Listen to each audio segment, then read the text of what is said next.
You can have something in your life that is hard that you can overcome, but when you have something in your life that you go to this darkness, and when you see that and you experience that, and at that point, you experience the most beautiful love that you could ever experience. People look to the external to try to find something that's going to help them get through. But really what it is that helps you get through those dark times is that bright spot in your life that you can harness for a greater good.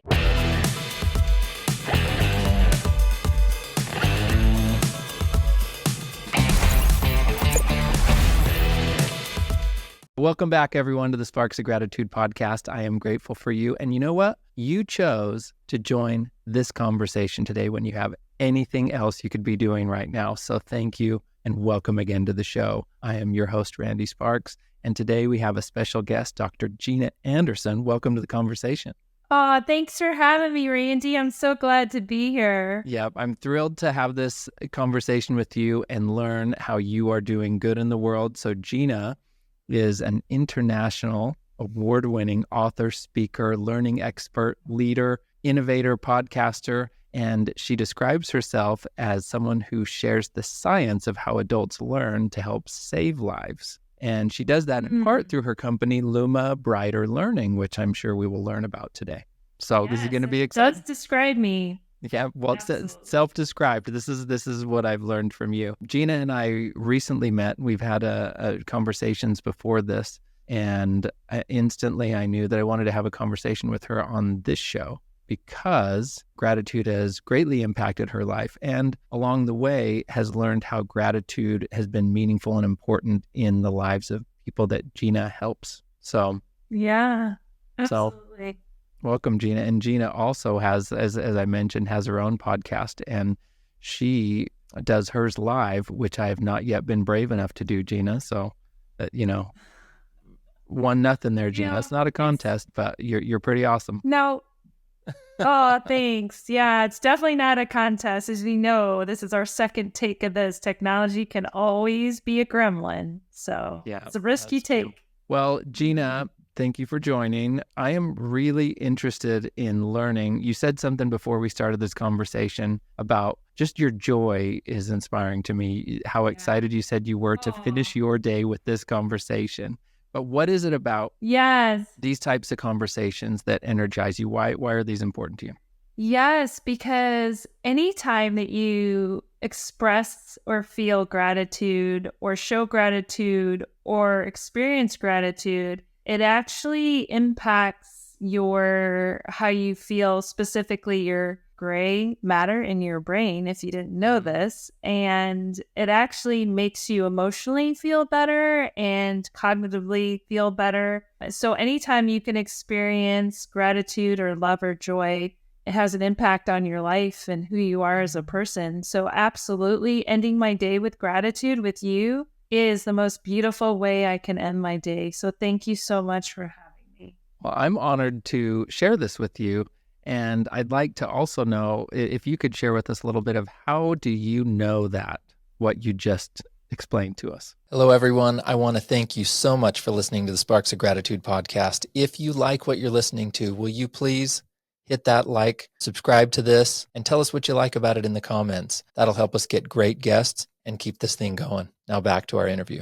Yeah, so I actually studied. So I started my career as a special education teacher, Randy. And one of the things I was always curious about is why can some people complete certain things to a certain degree and other people they struggle. And so I really wanted to learn more about our brains and how we engage and how we learn, so that I could help people who have significant struggles or have roadblocks. I could learn how I could help them move forward in their life. And so I studied and I got my master's degree, and then I went on and started my PhD.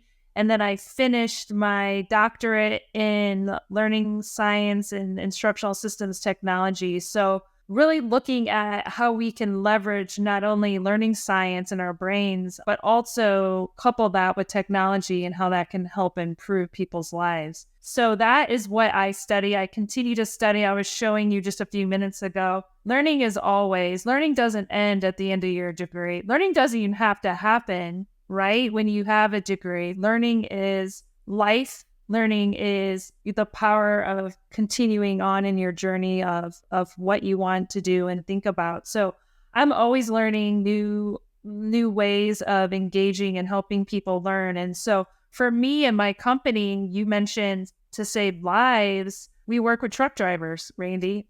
And you can imagine that people that go into that type of position have certain desires of being in that position. And some of them didn't go through traditional education systems. Some of them did. I know one of my actual roommates in college, her husband got his master's degree and he drives a truck.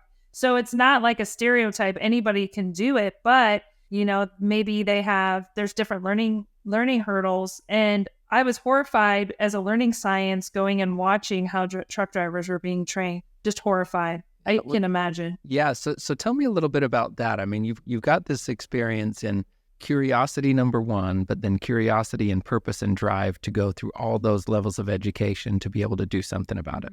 And I mean, that takes some commitment to get there, and then commitment to create a better way for others. But tell me, what did you learn? What is the learning experience like for truck drivers, and how do you what have you learned from this? Randy, truck drivers, they put them in a room after they have their CDL. So this is after they've gone through CDL school. The companies put them in a room, turn off the lights, and lecture to them for 5 days about all their company policies and safety regulations. And then they put them in a truck and they send them off. I was at a company this was like a few months ago. They had maybe 55 drivers out by a reefer trailer trying to learn how to operate a reefer trailer. And this woman standing next to me had never even seen this before. And I asked her, like, how are you going to learn that? And she shrugged her shoulders and she said, well, Gina, I'm just going to ask somebody later. Because number one, they couldn't hear, they couldn't see, and there was so much information. This was on day 3 after hours and hours and hours of content overload. And they were expected to work this trailer of a refrigerator. And if you think about it, all our food that we get every day comes from these trucks, and they have to be refrigerated or else we'll all get salmonella poisoning. So it's very important they learn this skill. Their number one help ticket, Randy, guess what it is? Guess what their number one help ticket is? Google? Yeah, No, their number one help ticket is how do they operate this reefer truck? And they get this question because they're not training them effectively. So it's not just this, it's everything that they're learning. And so I'm very passionate, not only about helping the drivers, but everyone at these organizations really maximize their effort. If you're going to spend time and money on learning, you should ground it in learning science and psychology. And you shared something with me in our previous conversation about some information that you gathered, a survey that you conducted among this. Once you learned this about how these adults are learning, and specifically in the trucking industry. And then you conducted some research. Could you tell us a little bit about that? Yes, I was actually interested. How many adults out there that are listening, or any of us that are listening, are ever asked what we want to learn about? Well, I was curious, so I asked the drivers, and we're talking like 500,000 drivers. This isn't just like 2 drivers we asked. This is like hundreds of thousands of drivers. And we asked them, what do you want to learn about? Because as a learning company, I want to make sure that our fleets that are using us are grounding or providing opportunities for these learning experiences for them. And you know what they said, Randy? They told us what they wanted to learn about, and it was not surprising.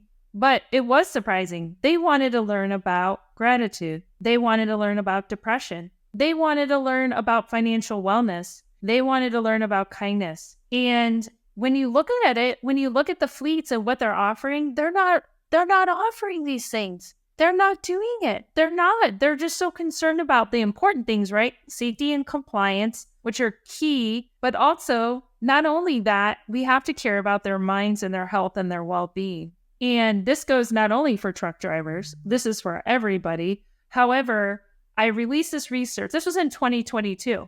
this was right before the Surgeon General came out and said, we're in an epidemic of loneliness. We are in this epidemic and we need to help adults. 1 in 4 adults over 18 are experiencing loneliness. And we have drivers, over-the-road drivers, who are going out days on the road by themselves in their minds that are asking for help. And we have an opportunity to help them. And so that is why I started my podcast. I'm almost at a year, Randy. I'm going to hit my year here pretty soon of live podcasts, of really helping people understand that they have a champion. There are champions out there, people to help them. You can in yourself find that you have a mind of a champion. And if you've lost your passion and you're looking for opportunity, having people they can connect with so that they can experience gratitude in their own lives. Because as you know, if you've never experienced gratitude, or you've never shared that experience, it can lead to a lot of different conditions. So yeah, there is a lot of opportunity out there to help. And I think you just have to really consider that maybe if you're a company leader or an organization, you should really ask your people what they want to learn. Well, and that was pretty unique that you were able to get a sample that large of a specific industry and learn what they actually want to learn. Hundreds of thousands of people. And in their responses, you said it was surprising, but not surprising, that they wanted to learn about those things, about depression and gratitude. Were you really surprised to see that, or the quantity of people who shared that, and what level of people? I mean, how many people were putting that as one of the things they wanted to learn about? Yeah, well, first to answer, I was surprised that those specific topics came to the top. I mean, honestly, I figured they wanted to learn about making money, because who doesn't want to make money? That's why you work. So financial wellness wasn't really a surprise. Depression, yeah, I mean, I guess I hadn't thought about it that way, but we looked at all the responses across and we came up with themes, and those were the themes that we came up with. And it was strong. There was a strong correlation between the responses and those topics. And I think the more startling implication of the study that I did was that these topics are not being assigned. These topics are not being assigned by fleets. You can look at the number of fleets and what topics they're assigning in the topics. We in our system get ongoing daily feedback. Every Sunday we get feedback. Every Sunday we can get feedback. And we can look at that feedback. This was back in 2022. I want to do the study again, honestly, because this is an ongoing thing. Like, that was 2 years ago already. I can't believe it. I'm still talking about it because it's just so foundational, but we need to do it again. Maybe we do it this year. Like, is it still something that they probably are? They probably still want to learn about these things, And if you want to learn about... Mm-hmm. Yeah, well, from learning from that, and I guess maybe we can connect some of these dots, is first you learned the manner in which a lot of these, in this industry, people are learning, and you were seeing some gaps in the effectiveness of that general learning, but then later you learn this is some of the things that they actually want to learn about. Yes. And then where do you come in and provide a better way for that? And then how are you impacting their capacity to be able to learn about those, or improve their lives with things like learning about gratitude? Let me tell you. Yeah, because you just gave me goosebumps, because really, honestly, what people are doing in the space of education is content. Content is just one aspect of learning. I can have you read something on gratitude. Like, that's one element of it. But that's not going to change your behavior. You have to experience and have that human connection of somebody, like me meeting you, like having that life experience of you doing, or us connecting in an authentic way, is going to change my life, And so what we've built for our company is the ability to bring in the psychology and to bring in content in the variety of needs. There are like multiple interaction modes. So learner to content is just one interaction mode. So most companies, what they'll do, they'll just I'll just have AI generate something on gratitude and send it out. Well, that's not going to change that person's behavior. I mean, that's one thing. Learner to learner. Did you know that the hyperscanning has shown that when multiple people can get together and have a conversation, a meaningful, I've experienced this. I've done it at talks I've done where I have people sit in groups and talk about specific questions around championing, like something challenging in their life they've overcome or courage that they've had in their life. And hyperscanning has shown the activation in your neural capacity and your neurons that activate in your brain to have higher retention of that information to be able to recall it later at a later time. How powerful learner to learner connection. That does not happen in the trucking industry, because when you ask fleets why they don't do that, they have specific reasons. So learner to learner engagement, learner to self. The drivers, nobody ever asks them if they're ready to change or if they want to engage in this content or they want to experience gratitude. Maybe they want to learn about it, but maybe they're not ready really to experience that. So we have surveys that really activate, are you ready to do this? Is this something that you want to do? Learner to coach. Randy, you're a coach. You could coach someone. Kevin Monroe is a coach, a gratitude coach. You can coach. They need a coach. Learner to instructor is powerful. You can't take away the human component. And then learner to machine. I mean, there's a lot of automation that happens with technology. So those 5 components, we have built the ability to build authentic, individualized coaching plans utilizing those. Look, someone says to me, I'm a huge enterprise fleet. I have 100,000 drivers. Now, how in the world am I going to do that? And that's why that's why I study technology. There's an opportunity with technology to schedule and automate some of that with the human component to notify people to have these conversations. Because I know you and I just make this part of our day, but some people need to be reminded. It's like, look, I just need to be reminded to do this, to have technology do that. So to be able to bring in this experience, I'm going to have in my podcast this week, Yvonne. She's at a fleet. She sends out video messages on gratitude. I got one in my inbox and I'm like, I got to reach out to this person because she is providing opportunities not only for content, but connecting with the fleet on gratitude and love and well-being. It's like we need to champion and bring these examples to the forefront. But my point is, you asked me how I do it, and that's how I do it. And, the thing is, content can only take you so far, but the human component can change lives. Well, and how does technology and the human component mesh? Because I suppose like Yvonne that you mentioned, she's putting content out there through technology to have some type of virtual human connection. Is that how you scale it? Yeah, so you can have it notify you to have a conversation like this. So we're meeting virtually, but I see you. I can see you. I can have the system say, hey, reach out and call this person. How many people use their phones anymore? I mean, to have I learned something amazing through LinkedIn just a few weeks ago from one of my connections. You can record your voice. To hear someone's voice can have a stronger neural connection of some human component than just reading it. So to be able to use technology to automate and have your voice on there to connect, say, hey, call me, I want to talk to you. That's going to have a different neural connection and response than reading it. So to be able to even build in human components and know how to do that is impactful. Well, I'd like to maybe rewind a little bit and kind of get maybe a little deeper into Gina Anderson, because you're doing all this work to be able to help. You see a need, you see that this is a human need, that these people need connection, they need gratitude. There's this epidemic of loneliness, but somehow in you, this was something that was meaningful and important. So how and where in your life did you realize that these gratitude and is meaningful for you? Were there experiences that you went through? What can you share with us?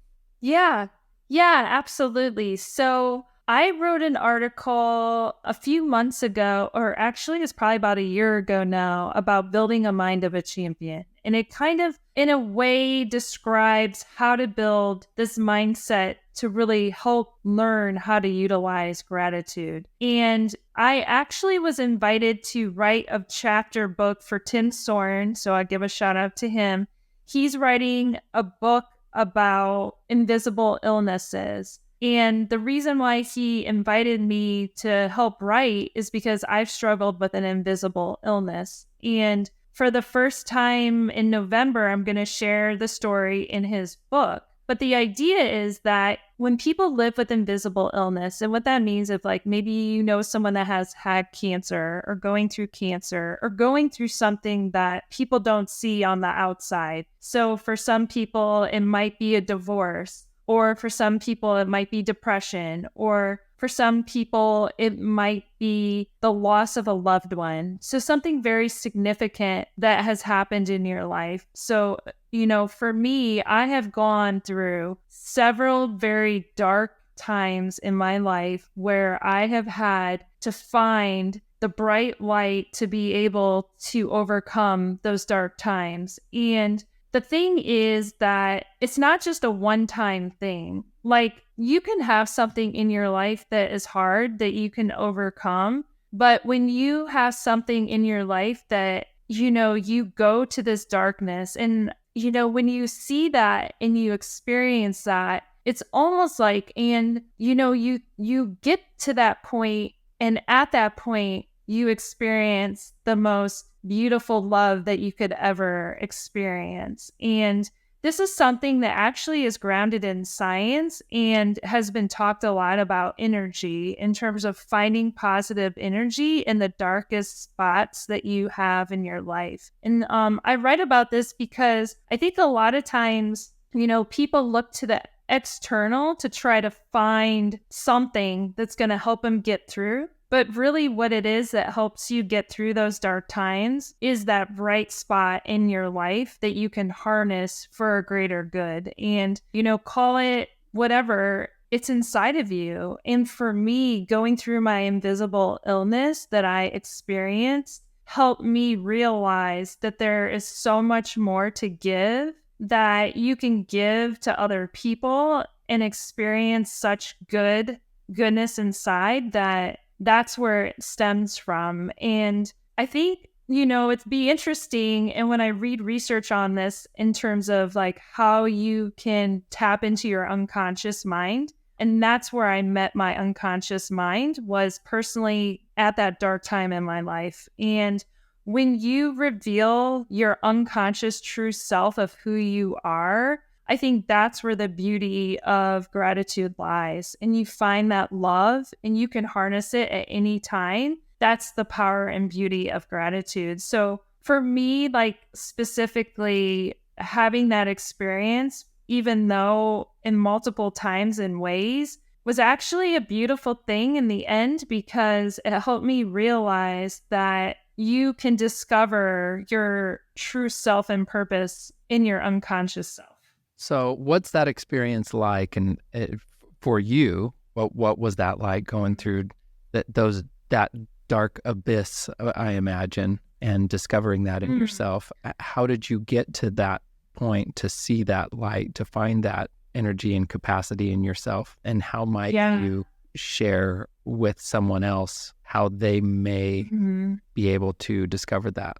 Yeah, Joe Dispenza talks about this in a lot of his talks of what that's like. And he actually interviewed like close to 400 people who've experienced this and what that's like to experience how you can harness this champion mindset, is what I call it, to do the greater good. And I would say for me, you think about like not being able to ever move forward. It's like you are so paralyzed by the pain that you feel. It's like the deepest pain that you ever thought you could have. And to be able to have that pain, that you realize that there actually is a light inside of it. And I think that probably, it sounds strange and it sounds counterintuitive, but it's almost like a warmth when this happens. So think about being at a -16. This is kind of how I think about it. Like, you feel like a -16. This isn't like a -4. This isn't like, oh, I'm tired, I wake up.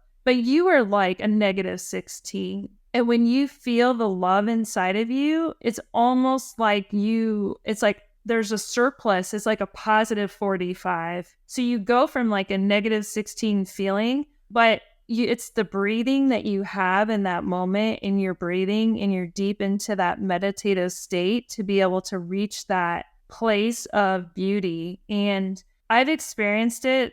it's not just one time, but the time that this happens, when you go from this dark -16 to the positive 45, you'll never forget it. And I think that, and you look at Joe Dispenza's work and his talks, and it was interesting because I never knew that anybody else had experienced this that he talks about. And I personally have had that experience. And so I know that what I felt truly is gratitude, and how that, if I personally have had that, how others can harness and get that for their own self. And, even though you don't have to go that deep into it, you still, like, every day have the opportunity to live a life of gratitude. I mean, you can reach it and do certain things that aren't to that level, but you still can experience the power of love.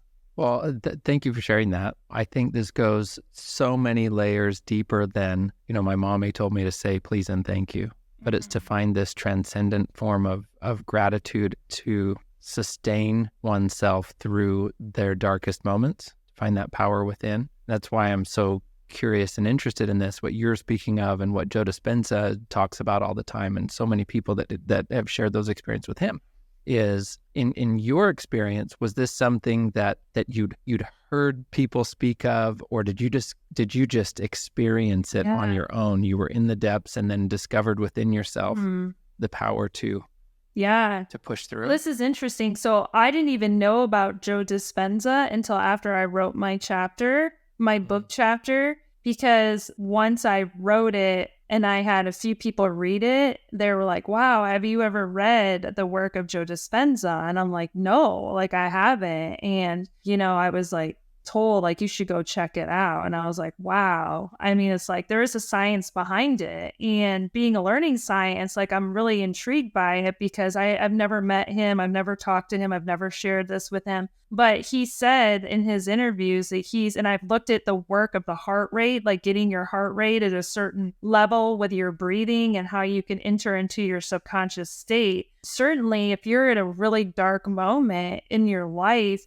and you're at that point, it's like knowing that you can get there cognitively is powerful. And it's truly power. And in a high level, like daily acts of kindness and doing good and being kind, and all of these things all tied to it in the learning science. But to know that we have the power within to overcome. And I honestly, I didn't know if I would overcome. I didn't know if I ever would. And it just happened. And so no, I didn't. It's not like I read it and then it happened. It was like this, I had this experience in my life and who I am at the core of my soul, and I live that way. And I do that because that's who I am.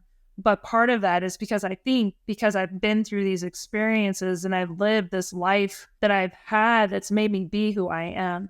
So I definitely think that people who've had struggles in their life, or who've lived multiple times of hardships and gone through bad things, don't have to like end there. They can create a life for them that is beautiful. If they're lonely, if 1 in 4 adults are feeling lonely, they can discover the beauty within and not be lonely. But there are a lot of strategies, right? Like being connected to others and doing all these different things, and there's scripts, and people are making money off these scripts when, it's being connected within to who you are, and you can definitely shine so bright. Well, I love this conversation. Something that somebody reminded me of the other day was Mike Tyson said something once, that everybody has a plan until they get punched in the face. And so I want to kind of approach this where what I posit to people is that gratitude can change and save their life. And it certainly has for mine. But it has to the extent that I have experienced life. I didn't invent gratitude. I think it's one of those fundamental principles of existence that transcends and transforms and expands. It's the antidote to resentment and entitlement. What it's capable of doing to transform, and how you so beautifully described finding that within you. I don't believe it's being necessarily grateful for the pain, but being grateful for what I learned through the pain. Maybe. Yeah, absolutely. And so to kind of ask you further there, it's what have you learned since that? You said that you felt this multiple times, but it sounds like you're describing this continued hope that going forward, it's like you discovered something within you that you didn't know existed. And now how you're moving forward with your life since then. Could you talk to me what's changed? Yeah, I think honestly, I knew at a very young age how to get to that place, of gratitude. I mean, I remember in sixth grade, my sixth grade teacher, I won an award in sixth grade for being the kindest child at the school, or something like that. I don't remember the exact award, but it was something like that because I grew up in an abusive household growing up. I mean, at a young age, that experience isn't what I wrote about, but I think that I always knew that acting in a kindness way to others would not only make me feel better, but make others feel better. So I think it wasn't something like I learned later in life. I think later in life, like in the last, it's been 10 years. It was 10 years ago that this happened to me, that this experience happened in the last decade. Because I remember the exact moment I was conscious of my unconscious. And I mean, at that moment, I haven't changed who I am. I mean, I'm open to sharing about it. And in my book, I talk about, or in my chapter, I am writing a book too, but in my chapter, what I write about is I was shameful for sharing. I kept this a secret for 10 years. I haven't talked about it. I've never shared. And I think people, or at least for me personally, when you read the book about perspectives on invisible illnesses, I think the reason why people don't share, based on what I've so far read, is out of fear, out of judgment, and people live in silence and not being authentic of who they are. I mean, I'm a CEO at a company. I have a whole team. I mean, there's a lot to lose by sharing, you think, right? Because I think there's some stigma about sharing things like this that, could somehow impact you in a negative way. But when you're not afraid of that anymore, then it releases you from that fear, because I'm not afraid to share anymore about it, because I think by sharing and by everybody sharing like this podcast, it opens the other door for others to survive, to know that they're okay, to know that there's others who have gone through similar things, who kept it a secret or who hid from it because they were fearful at of coming forward and talking about it. So to answer your question, I don't think I've ever changed from that sixth grade student that was in the classroom that I remember being recognized for it. It's just now I'm more comfortable sharing. I have the courage. It's having a courage. That's what the champion mindset has. When I wrote the article a year ago, it's having the courage to share, to help others so that they can move forward in their journey. I love that. And I love that you use the word courage and use it shortly after talking about fear, where I think that courage does not exist where fear didn't once reside. It's courage is what takes you beyond the fear, but I cannot be brave or I cannot be courageous if I wasn't first afraid. And pushing through that is really meaningful. Well, and I'm excited about that. I'm going to remind everybody that's listening, you keep referring to this chapter that you've written. And so this chapter is written. Can you remind us again? You said it a moment ago, but this is for a book that a friend of yours is writing. Tim Sorn. He's on LinkedIn. He is a cancer survivor. He is publishing a book. It's going to be published in November. The chapters are being edited. It's called Perspectives on Invisible Illnesses, and I'm one of the contributing authors. And yeah, it'll be out. It'll be on my social media, but I'm waiting to reveal what my invisible illness is until the book comes out. Well, I can't wait to read. I'm sure that it's very deeply personal, and you've shared at least what you've gained through that experience, which is amazing. And I see your smile and what you do. So, and I'm sure there's so many others who share deeply inspiring experiences as well. I love that the bravery of sharing something then inspires bravery again, and then that can ignite something. I've said something that we can ignite that fire inside us with that spark of gratitude. But you're igniting something, and I want to spread something with the conversations that I have, and you're contributing to that in your own life. I hope that this conversation continues, and with the next conversations that you have and that we have on this podcast. Now, shifting back to the work that you're doing with your company, I'd love to hear some of the stories where you've seen an impact in some of the lives of the people you work with.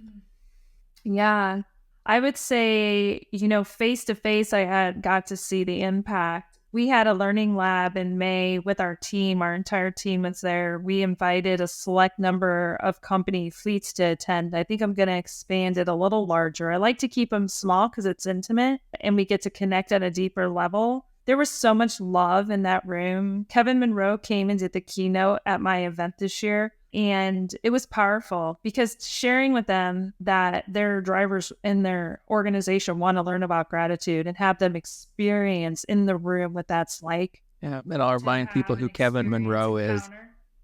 Yeah, Kevin Monroe is, he became the gratitude guy, and he's amazing. And we had him on this podcast. He was our most recent podcast that we had on, and Gina's had him on her podcast, but he's a gratitude consultant and the most cheerful guy you've ever met.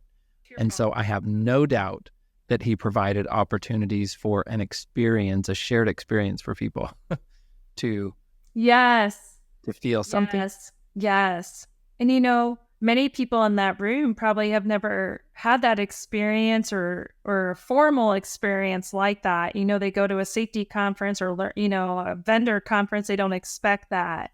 And so everyone left there. It was so much love in that room.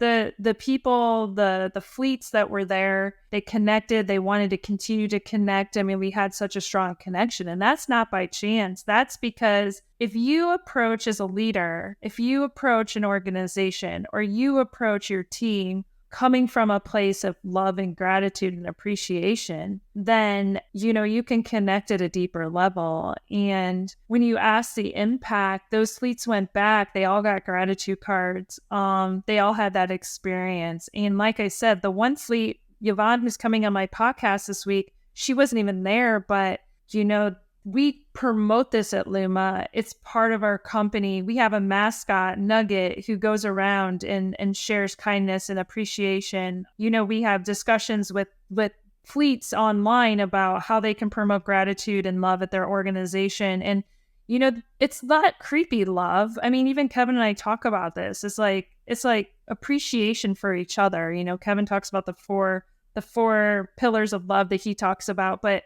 when you see the impact, and recognition, we had a driver. This is a great example. So there was a driver. This is an example of how you can show gratitude. So one of our fleets in Luma, you can change the languages. I think we have like 52 languages. Did you know you learn best in your native language? Of course, right? So how many people have to learn in a forced language? Well, you learn best in your language. So this fleet, their primary language is Punjabi, and this driver got to learn in his language. They turned on the languages. They got to learn in his language, and he stood in their forum or in their kind of entryway, and he got to talk to them, and he was crying.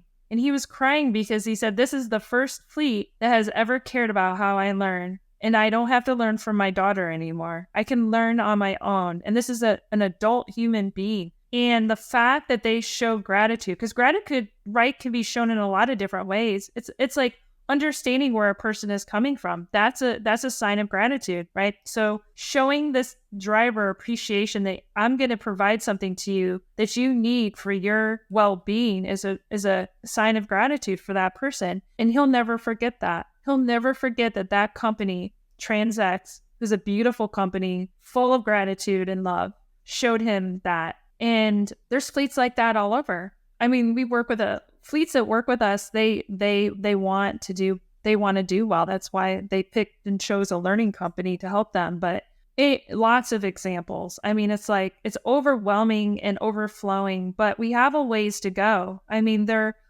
are fleets out there that don't use it. I mean, there's tons of people out there that need this help. So I think we're just starting. And I appreciate you having this podcast to really help spread the message and information so people can get connected to people that can help them, like you, and like this information. And yeah, so thank you for having me here today.